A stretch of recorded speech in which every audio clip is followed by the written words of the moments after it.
Alright, just a quick one to show you what I'm working on. This is basically my trial, and I'm not happy with it, so I'm kind of turning it into something playful. And so the other thing, then the serious work, is this one over here. This already has a home to go to when it's done. And yeah, and I will say I am thankful for having discovered Upsplash, thanks to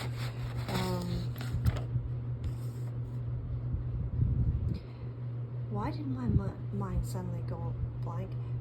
Anna Bucciarelli. I love her wet on wet techniques, so I've been studying those, and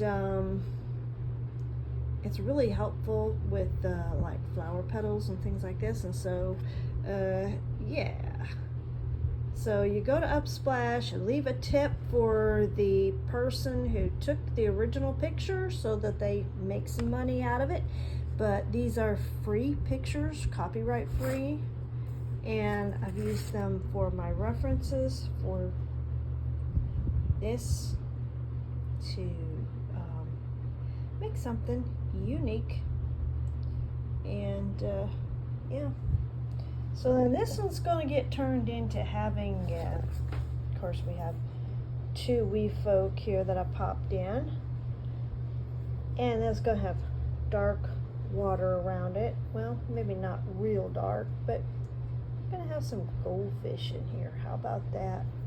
Just see what I can do, or betta fish, something. Just kind of make it look like they're having fun fishing, and the fish are having fun avoiding getting fished out of the water. So there you go.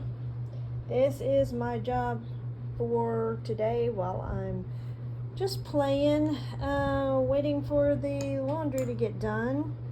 Okay, and real quick, here is, get my shoes on, a quick run out here to the she shed. Hey girls. Yeah? Mm-hmm. Okay. It's not completely a she shed. It's supposed to be Spiderwort Studio.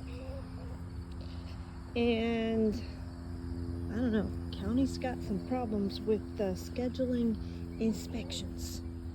So in the meantime, we had some rain, and it came down through there, so I had to put towels down and clean that all up.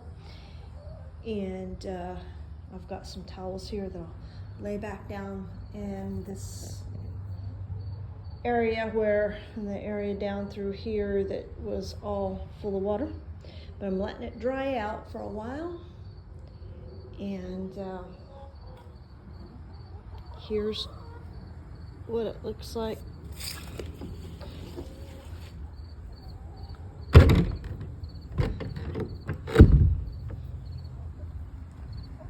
From the outside. Of course, we put the tarp to try to stop the rain from getting in, and it blew because there was enough wind, and we couldn't nail the tarp down because that would be then violating, I don't know. But yeah, I'm getting a wee bit impatient. I told my husband, I said, it may very well be maybe November when this is done, which would make it a year since we started. I hope not. I would like to have some good luck come our way. So yeah, Spiderwort. The studio got its name from. I love these plants, and they just plant themselves. And if you get a bite from a poisonous spider, you just pop off the get the sap from the leaf and the stalk, and or stem of the flower, whichever one you want to call it, and you rub that on there, and it's allegedly will take care of the poisons. Anyway, it's so pretty in here. And then in this little space here, the hens like to come in here during the day, the hot time, excuse me, and they'll take a nap in there. So that makes it cute. So we're gonna walk down the path between the wax myrtles, the spiderwort, Biden's elbow. That's a pain in the butt too, but it's useful. And sage spreading all over, and weeds that gotta be pulled.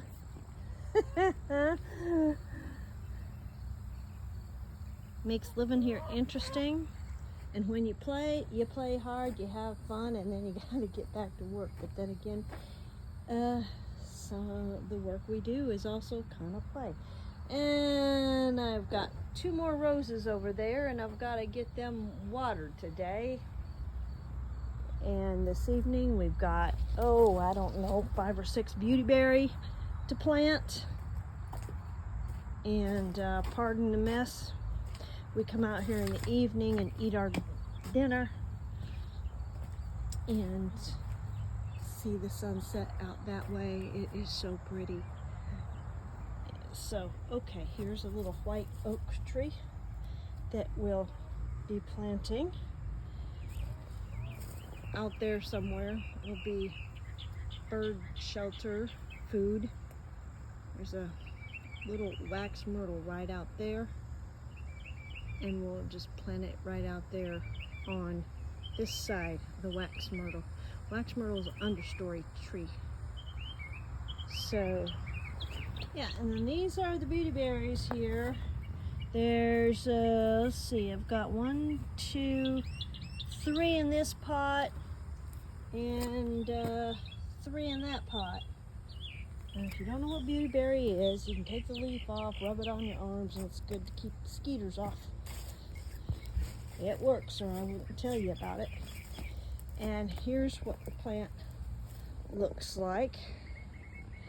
And on the stems here, they'll get like real fuzzy, like pom-pom type flowers. And it looks like something's laying its eggs on here.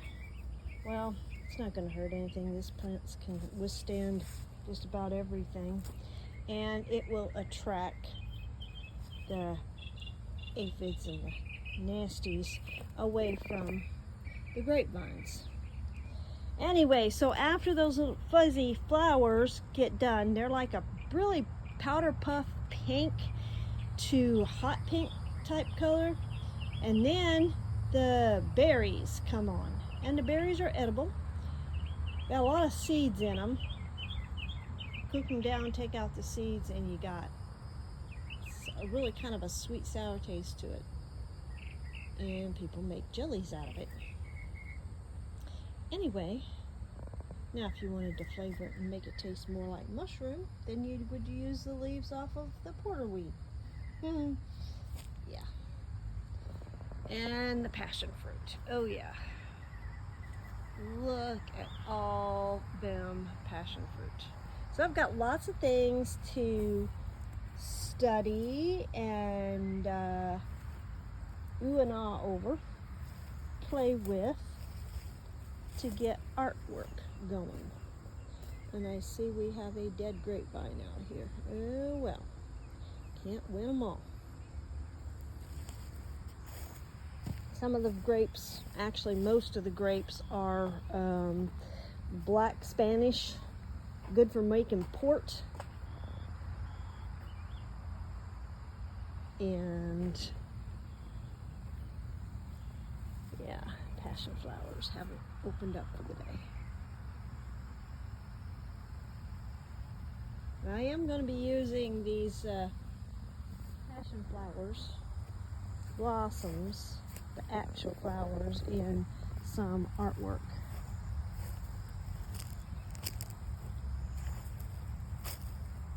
I'm getting things ready to put up on my Maker's Place store. So yeah, passion vine taking over, and look at the size of that fruit right there. Look at the size of that. That is huge. And we've got some small ones started, got some bigger ones back there on the ground. And of course the vine is going up the tree. I'm okay with that because then it will provide the birds shelter from storms, and they can create nests and stuff, use that for some of their habitat. And we do have some bluebirds, some cardinals, chickadees, tufted titmouse, catbirds, a lot of different things around here. And we do have bluebird houses up there that were left by the previous owner that need to be revamped. Oh, out there's a garden. That is the experiment this year. See if we want to continue to do raised beds instead of in the ground. Oh my Lord. Look at here. This is fun. Some more big ones. Yep, I like the ones that they fill up the palm of your hand. More of them down in there. Oh my goodness. And these are edulis vines as well as the incarnatas.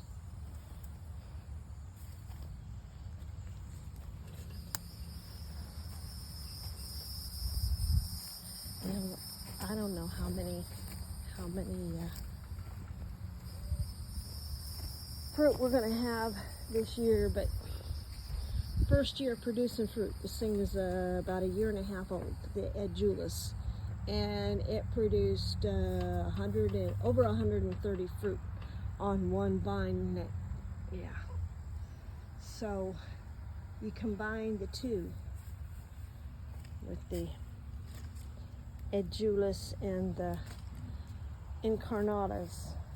We're gonna have gold and purple fruit till the cows come home. I can tell you that. And I don't have any cows. Huh. I miss having cows. Okay, so that's our pretties. Hey Daisy, want cameo? You're getting one. How you doing, girl? Huh? Uh-huh.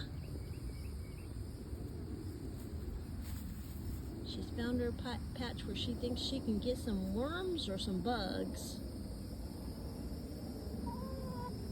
Yeah, okay.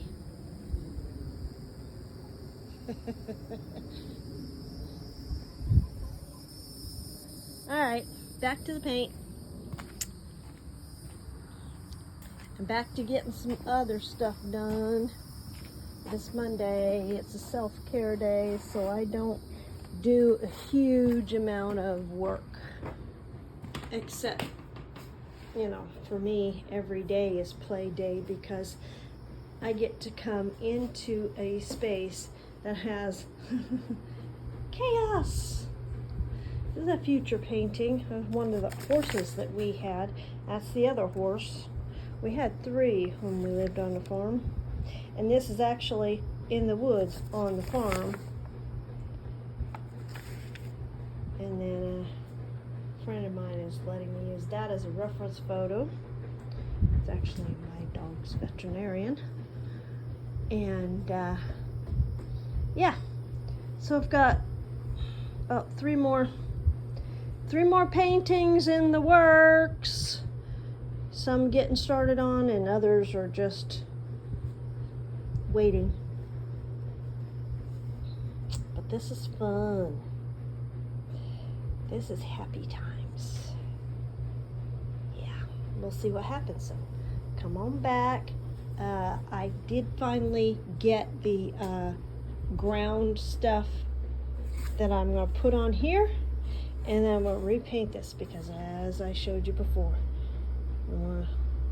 it bleeds through. So if you try this, you'll quickly find out you can't paint without there being some kind of a priming surface on pieces of wood like this. But I thought I'd try it anyway. After all, you never know. So now I do know, and I got the ground to make it better. Anyhow, I hope y'all have a great week this week. And where's the fluffy boy?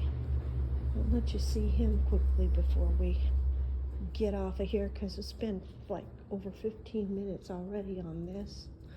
Where'd you go, little man?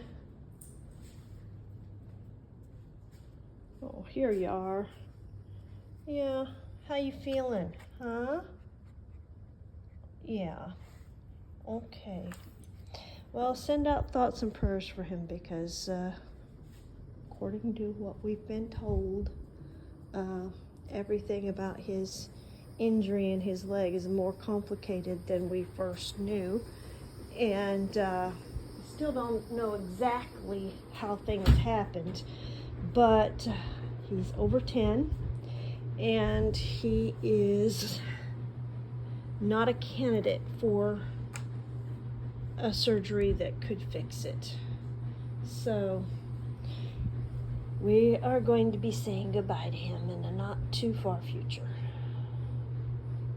So anyway, y'all have a good week, and I'm gonna paint and just love on the old fluffy boy. And